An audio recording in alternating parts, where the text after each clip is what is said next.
السلام عليكم ورحمة الله وبركاته. إن الحمد لله نحمده ونستعينه ونستغفره ونعوذ بالله من شرور أنفسنا ومن سيئات أعمالنا. من يهده الله فلا مضل له ومن يضلل فلا هادي له. وأشهد أن لا إله إلا الله وحده لا شريك له.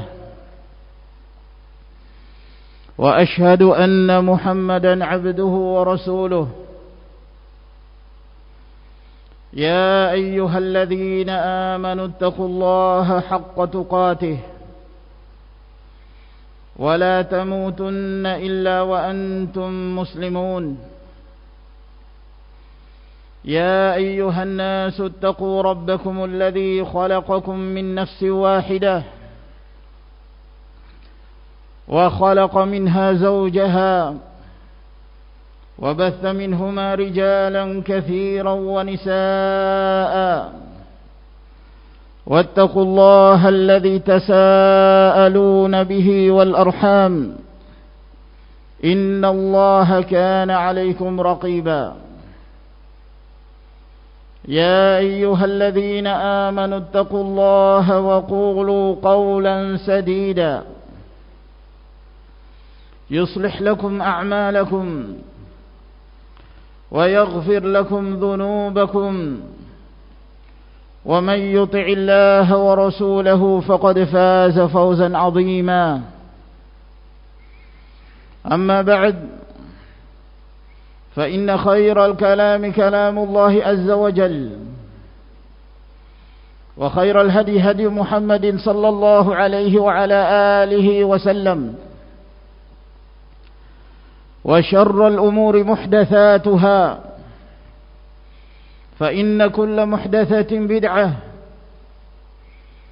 وكل بدعة ضلالة وكل ضلالة في النار. أيها المسلمون عباد الله,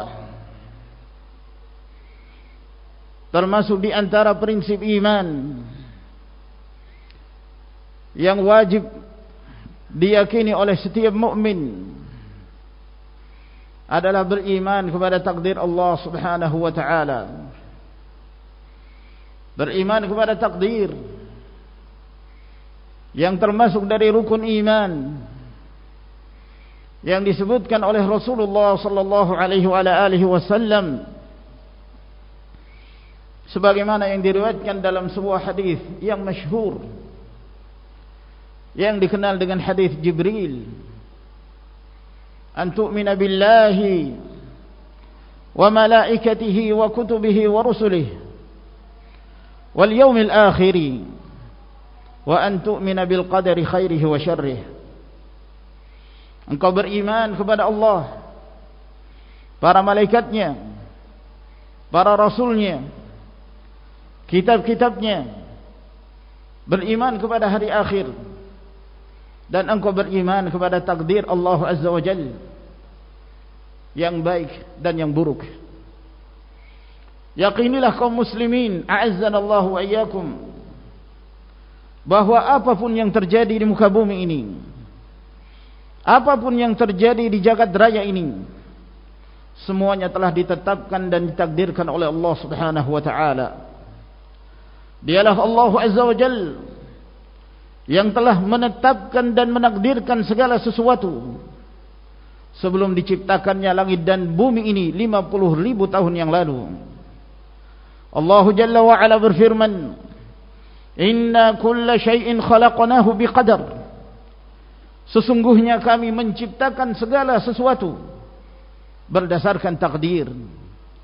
Dan Allah Jalla wa Ala berfirman, "Wa khalaqa kulla syai'in faqaddarahu taqdira."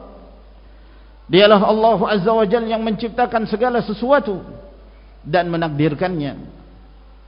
Telah diriwayatkan oleh Imam Muslim rahimahullah dari hadis Abdullah bin Amr bin Al-As radhiyallahu anhuma bahwa Rasulullah sallallahu alaihi wasallam bersabda, kataballahu maqadir kulli al-khalaiq qabla an yakhluqa as-samawati wal ard bi 50,000 sanah.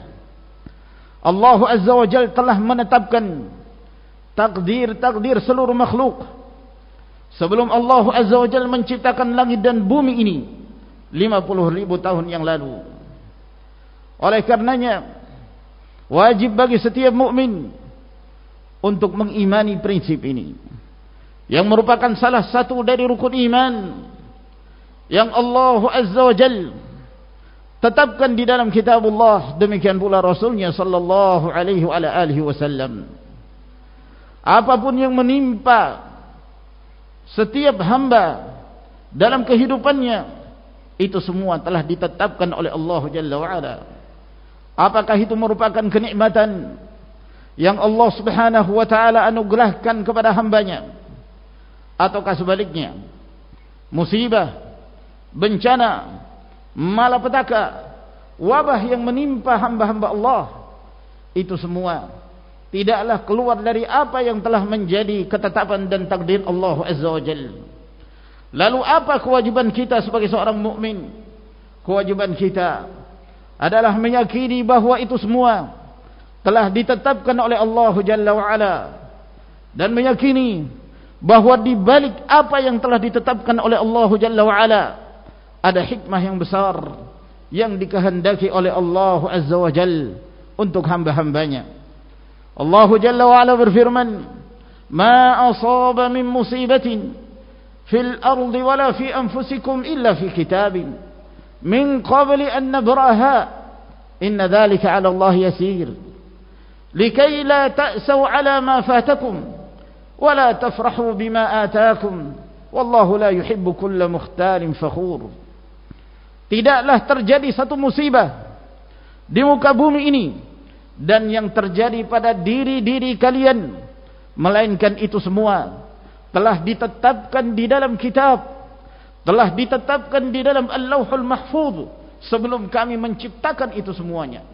Dan hal itu adalah merupakan perkara yang mudah bagi Allah Subhanahu wa taala, agar kemudian kalian tidak putus asa ketika kalian tidak meraih apa yang kalian inginkan. Kalian tidak putus asa, sebab itu semua telah ditakdirkan oleh Allah Subhanahu wa taala. Setelah engkau berusaha, engkau menjalani berbagai hal-hal yang dapat menimbulkan dan menyebabkan engkau meraih apa yang engkau inginkan, namun Allah Azza wa Jalla berkehendak lain, maka hendaknya engkau bersabar. Itu semua telah ditetapkan oleh Allah Jalla wa ala, dan janganlah engkau berputus asa. Sebagaimana ketika engkau meraih apa yang engkau inginkan, jangan pula engkau lupa diri, jangan engkau terlalu berbangga. Sesungguhnya Allah Azza wa Jalla tidaklah mencintai seorang yang senantiasa sombong dan congkak di muka bumi ini. Ma'asyiral muslimin rahimakumullah, demikian pula dalam firman Allah Azza wa Jalla yang lainnya, Allah tabaraka wa ta'ala berfirman, "Ma asaba min musibatin illa biidznillah wa man yu'min billahi yahdi qalbah wallahu bikulli syai'in alim." Tidaklah ada satu musibah yang menimpa, melainkan semua itu berdasarkan izin dan kehendak dari Allah Subhanahu wa taala. Maka barang siapa yang beriman kepada Allah Azza wa Jalla, meyakini bahwa itu semua datang dari Allah Tabaraka wa taala, yahdi qalbah, maka Allah Azza wa Jalla membimbing hatinya, memberikan hidayah ke dalam dirinya, dan Allah Subhanahu wa taala Maha mengetahui terhadap segala sesuatu. Diterangkan oleh Al-Hafidz Ibnu Katsir rahimahullahu taala ketika menjelaskan dan menafsirkan ayat ini, kata beliau rahimahullahu taala, "Man asabathu musibatun fa'alima annaha biqada'illah wa biqadarihi fasabara wahtasaba wastaslama liqada'illahi azza wa jalla hadallahu qalbahu wa 'awwadahu 'amma fatahu min ad-dunya hudan min qalbihi wa yaqinan sadiqa wa qad yukhlifu alaihi ma kana ukhidha minhu aw khairan minhu."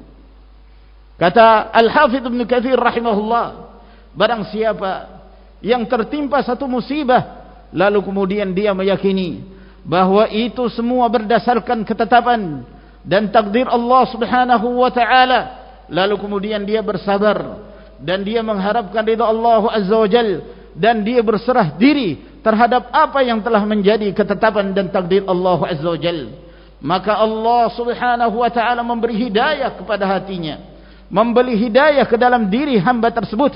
Lalu kemudian Allah Azza wa Jalla mengganti dari musibah yang menimpanya, Allah Subhanahu wa ta'ala menggantinya dengan hidayah yang Allah masukkan ke dalam diri hamba tersebut. Dan Allah Azza wa Jalla memasukkan ke dalam dirinya keyakinan yang jujur, keyakinan yang lurus. Lalu kemudian boleh jadi Allah Subhanahu wa ta'ala mengganti dari musibah yang menimpanya dengan yang lain, atau bahkan apa yang Allah Azza wa Jalla gantikan itu lebih baik daripada apa yang dia harapkan. Demikian pula Al-Hafidh Ibn Katsir kemudian menukil dari riwayat Abdullah bin Abbas radhiyallahu taala anhuma, ketika beliau menjelaskan makna wa man yu'min billahi yahdi qalbah, barang siapa yang beriman kepada Allah maka Allah membimbing hatinya. Kata Ibnu Abbas radhiyallahu taala anhuma, yahdi qalbahu lil yaqin, yahdi qalbahu lil yaqin faya'lamu annama asabahu lam yakun liyukhti'ahu wa ma akhta'ahu lam yakun liyusibah. Di mana Allah Subhanahu wa taala membimbing hatinya menuju kepada keyakinan, yakin akan janji Allah Subhanahu wa taala bagi kaum mukminin. Lalu kemudian dia pun meyakini bahwa apa yang menimpanya di muka bumi ini tidak akan mungkin bisa dia menghindar darinya, tidak akan mungkin bisa meleset darinya, dan apa yang dia tidak mendapatkannya dan tidak merasakannya tidak akan mungkin bisa menimpanya.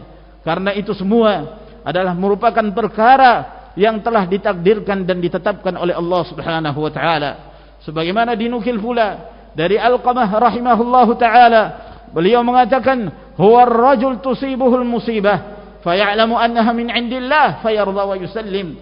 Yang dimaksud ayat ini adalah seorang ketika dia tertimpa musibah, lalu kemudian dia meyakini bahwa itu datangnya dari sisi Allah Subhanahu wa taala, maka dia pun ridha dan berserah diri kepada Allah tabaraka wa taala. Ma'asyiral muslimin, a'azzana Allah wa iyyakum. Oleh karena itu, apapun yang terjadi di muka bumi ini, hendaknya kita senantiasa menggantungkan diri kita kepada Allah Subhanahu wa taala, bersandar diri kepada Allah tabaraka wa taala. Ketika Allah Azza wa Jalla memberikan kepada kita kenikmatan, maka hendaknya kita bersyukur dengan semakin menambah ibadah dan pendekatan diri kita. Dan ketika Allah Azza wa Jalla memberi cobaan dan musibah kepada kita, maka wajib bagi kita untuk bersabar dan kembali kepada Allah. Dan itu semua akan menjadikan kebaikan bagi setiap mukmin. Telah diriwayatkan oleh Imam Muslim rahimahullah dari hadis Suhaib bin Sinan radhiyallahu an, bahwa Nabi sallallahu alaihi wasallam bersabda, ajaban li amril mu'min inna amrahu kullahu khair wa laysa dhalika li ahadin illa lil mu'min in asabathu sarra'u syakara fakana khairan lah wa in asabathu dharra'u sabara fakana khairan lah. Kata Nabi sallallahu alaihi wasallam, sungguh menakjubkan urusan seorang mukmin, dalam kondisi apapun dia senantiasa berada dalam kebaikan. Dan itu tidaklah dimiliki kecuali apabila dia seorang mukmin. Ketika dia diberi kenikmatan oleh Allah Subhanahu wa taala, maka dia pun bersyukur kepada Allah, maka itu menjadi kebaikan baginya. Dan ketika ia ditimpa musibah dan kemudaratan, maka dia bersabar, dan itu juga menjadi kebaikan baginya. Barakallahu li wa lakum fil Qur'anil azim wa nafa'ni wa iyyakum bima fihi min al-ayati wa dhikril hakim. أقول قولي هذا وأستغفر الله لي ولكم ولسائر المؤمنين وآخر دعوانا أن الحمد لله رب العالمين.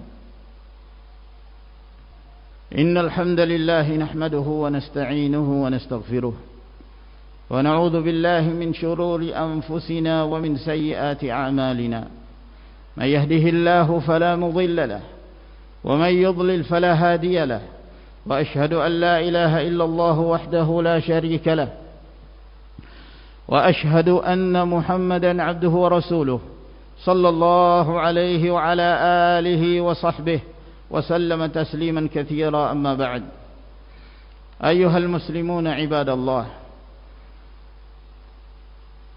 sebagaimana apa yang menimpa para hamba di akhir-akhir ini dengan menyebarnya sebuah wabah yang dikenal dengan COVID-19 atau pandemi corona. Ini adalah merupakan ketetapan dari Allah Subhanahu wa taala. Maka wajib kita meyakini bahwa apa yang menimpa para hamba ini adalah merupakan ketetapan dan takdir Allah Subhanahu wa taala, agar kemudian di antara hikmahnya, di antara hikmah kita mengambil pelajaran dari apa yang menimpa ini, bahwa kita senantiasa meyakini bahwa itu semua datang dari Allah, lalu kemudian kita semakin mendekatkan diri kepada Allah Subhanahu wa taala. Ma'asyiral muslimin rahimakumullah, di dalam Islam tidak mengingkari yang disebut dengan penyakit menular. Ada penyakit menular dan disebutkan oleh Rasulullah sallallahu alaihi wasallam secara isyarat di dalam hadis-hadis beliau sallallahu alaihi wasallam. Seperti halnya Rasulullah sallallahu alaihi wasallam menyebutkan dalam hadis muttafaq alaih dari Abu Hurairah, firra minal majdumi firaraka minal asad. Hendaknya engkau berlari meninggalkan satu penyakit kusta seperti larinya engkau meninggalkan singa. Demikian pula dalam hadis yang diriwayatkan oleh Imam Muslim dari hadis Abu Hurairah, Rasulullah sallallahu alaihi wasallam mengatakan, la yuridul mumridu 'alal musih, bahwa tidak diperbolehkan ada unta yang sehat dicampur dengan unta yang sakit. Akan tetapi perlu diketahui bahwa penyakit menular itu bukanlah tertular dengan sendirinya seperti yang diyakini oleh kaum jahiliyah dahulu. Kaum jahiliyah dahulu mereka meyakini bahwa penyakit menular itu dia menular secara tabiat. Apabila seorang berdekatan dengan yang lain, maka secara tabiat itu pasti akan menyebabkan tertularnya yang dekat darinya.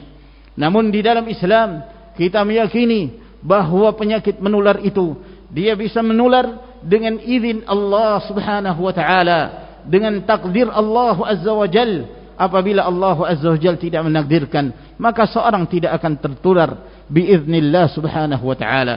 Oleh karena itu telah diriwayatkan oleh Imam Al-Bukhari dan Muslim dari hadis Abu Hurairah, Rasulullah sallallahu alaihi wasallam bersabda, la adwa wala tiyarah wala hammah wala safar.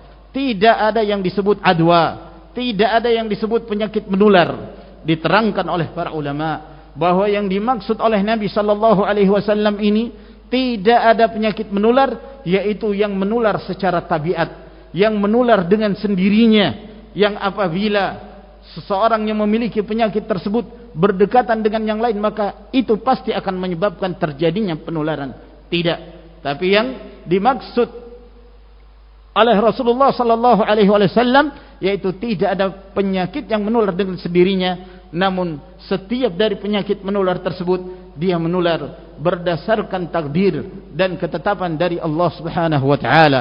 Oleh karena itu, ketika Rasulullah sallallahu alaihi wasallam mengatakan la adwa, tidak ada penyakit menular itu, maka ada salah seorang sahabat bertanya kepada Nabi sallallahu alaihi wasallam, ya Rasulullah, ma balul ibil fi ramal kadhiba, ma balul ibil kadhiba fa yukhalituha al-ba'irul ajr fayujribuha.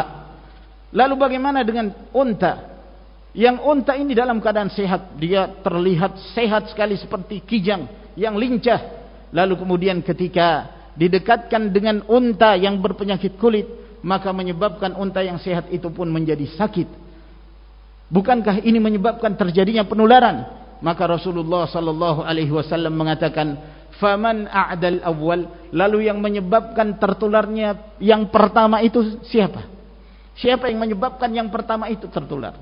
Maksudnya bahwa penyakit itu datang dari Allah Subhanahu wa taala. Penyakit itu tidak berpindah dari satu kepada yang lain kecuali dengan izin dari Allah Subhanahu wa taala. Apabila kita memahami hal ini, ma'asyiral muslimin, maka hendaknya kita kembali kepada Allah, bertawakal hanya kepada Allah Subhanahu wa taala, memohon kepada Allah Azza wa Jalla, semoga Allah tabaraka wa taala segera mengangkat wabah ini, dan memohon kepada Allah Subhanahu wa taala semoga Allah Jalla wa Ala senantiasa memberikan kesembuhan kepada orang-orang yang sakit dari saudara-saudara kita disebabkan karena wabah ini, dan kita memohon kepada Allah Subhanahu wa taala semoga Allah Azza wa Jalla menjaga dan memelihara kita agar kemudian tidak terkena bahagian dari wabah tersebut. Wa akhiru da'wana alhamdulillahi rabbil alamin.